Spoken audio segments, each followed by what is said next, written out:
Aujourd'hui, on va parler d'un segment qui devient incontournable à Dubaï, mais qui reste encore trop peu exploré par les investisseurs francophones, les bureaux Grade A. Et ce que je vais vous montrer, c'est pas juste une tendance passagère, c'est une vraie transformation de fond. Je vais vous expliquer, chiffres à l'appui, pourquoi la demande explose, pourquoi l'offre de qualité reste limitée, et surtout pourquoi il faut se positionner maintenant, tant que c'est encore possible. Pour ceux qui se demandent ce que c'est un bureau Grade A, tout simplement, c'est vraiment le haut du panier. En gros, ça va être des immeubles récents, avec des amenities hyper premium, des emplacements stratégiques et des finitions haut de gamme. C'est ce que vont rechercher les cabinets d'avocats, les banques, les multinationales et en gros, ce sont des locataires hyper solides. Pour ceux qui ne me connaissent pas, je m'appelle Agathe, j'habite à Dubaï depuis 2013, j'ai investi depuis plus de 10 ans et je suis la fondatrice de l'agence Dubaï. Grâce à notre agence, nous accompagnons les investisseurs européens dans leur parcours d'investissement immobilier à Dubaï. Commençons par un point souvent négligé, le contexte légal.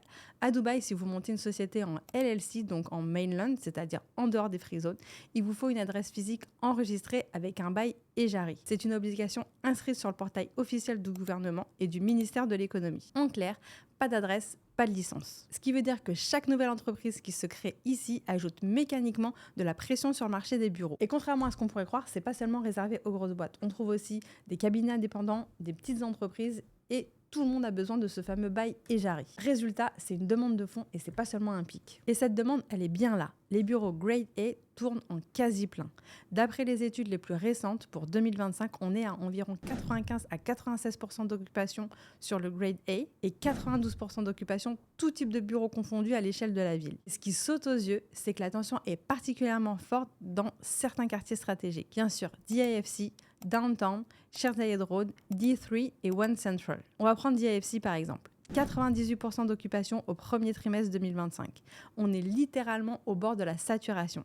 Et c'est d'ailleurs le sous-marché le plus cher à la location. Pour un bureau aménagé, on parle de 400 dirhams du square foot. Business Bay, les bureaux Grade A se négocient avec des taux d'occupation au milieu des 90% et des loyers prime autour de 250 dirhams au square foot. D3, quant à lui, est légèrement au-dessus avec des loyers autour de 280 dirhams du square foot. Ce que je peux vous dire, c'est que les entreprises aujourd'hui ne se battent plus pour louer moins cher. Ce qu'elles veulent, c'est du prestige, de la visibilité et de la qualité. Et cette qualité, aujourd'hui, elle est super rare. Et côté prix de vente, la dynamique suit exactement la même logique. Downtown mène la danse avec une moyenne au-dessus de 5000 dirhams du square foot au premier trimestre 2025. Business Bay arrive juste derrière avec une croissance annuelle d'environ 20,2% depuis 2020 sur les ventes de bureaux. Et sur 5 ans, c'est énorme. Et attention, il ne s'agit pas seulement du montée des loyers ou des prix. Ce qui est impressionnant, c'est l'explosion du nombre de transactions. Au premier trimestre 2025, 83 ventes de bureaux à plus de 10 millions de dirhams ont été enregistrées à Dubaï. C'est une hausse de plus de 207% par rapport au premier trimestre 2024. Et quand je vois des choses comme ça, je peux vous dire une chose, les investisseurs institutionnels n'attendent pas le bon moment, ils saisissent l'opportunité directe. Ils sont déjà dedans, ils achètent et ils achètent en masse. Et pour bien comprendre pourquoi c'est maintenant qu'il faut entrer, il faut regarder les vitesses de variation. Les grands cabinets immobiliers rapportent des hausses à 2 chiffres sur les loyers prime.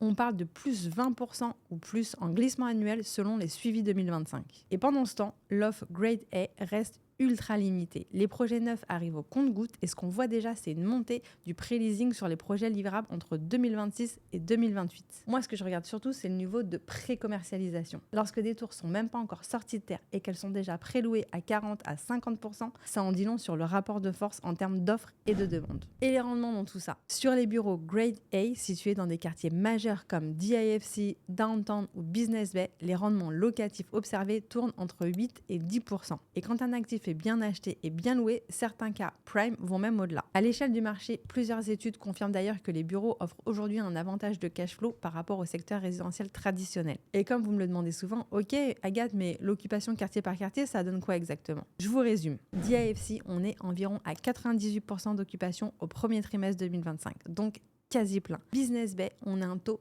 au milieu des 90% sur le Grade A, donc environ 95%, avec des pics plus élevés dans les tours iconiques. Downtown et Sheikh Zayed Road, parmi les marchés les plus tendus de la ville, on est souvent au-dessus de 95% sur le prime. Et sur l'échelle de la ville entière, on est à environ 92% d'occupation, toutes catégories, et 95-96% sur les bureaux Grade A. Et si vous vous demandez si les promoteurs répondent à cette demande, oui, mais là encore, l'offre reste très ciblée. Par exemple, le Lumena Alta par Omniat à Business Bay, c'est 73 étages, donc 45 niveaux de bureaux Grade A+. Bourge Capital par Centurion, c'est toujours à Business Bay.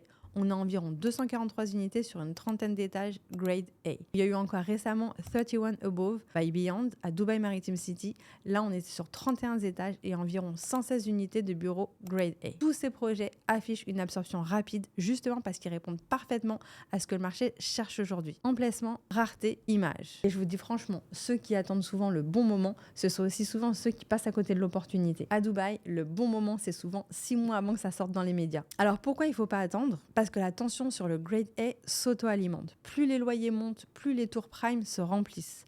Plus elles se remplissent, plus les valeurs s'ancrent. Et pendant ce temps, les pipelines 2026-2030, eux, sont déjà préloués ou prévendus partiellement par des multinationales, souvent pour y installer leur siège social. Autrement dit, si vous attendez, vous allez rentrer sur le marché quand les tickets d'entrée auront déjà doublé. Alors pour conclure, je vais être très claire. En 2025, les bureaux Grade A à Dubaï cochent toutes les cases de l'investissement rationnel. Demande structurelle, parce qu'une entreprise ne peut pas opérer sans adresse, offre de qualité limitée, occupation quasi pleine, loyer en forte hausse, transactions record. Le prix au square foot est en accélération et il y a des rendements qui dépassent le résidentiel classique, de la revente ou du sur-mesure. Alors si vous êtes intéressé par l'achat sur plan de bureaux, n'hésitez pas à nous contacter, que ce soit moi ou un membre de notre équipe, on sera ravis de vous accompagner dans ce projet. Merci d'avoir vu cette vidéo jusqu'au bout. Si vous avez appris quelque chose, pensez à vous abonner et je vous dis à très vite dans une prochaine vidéo.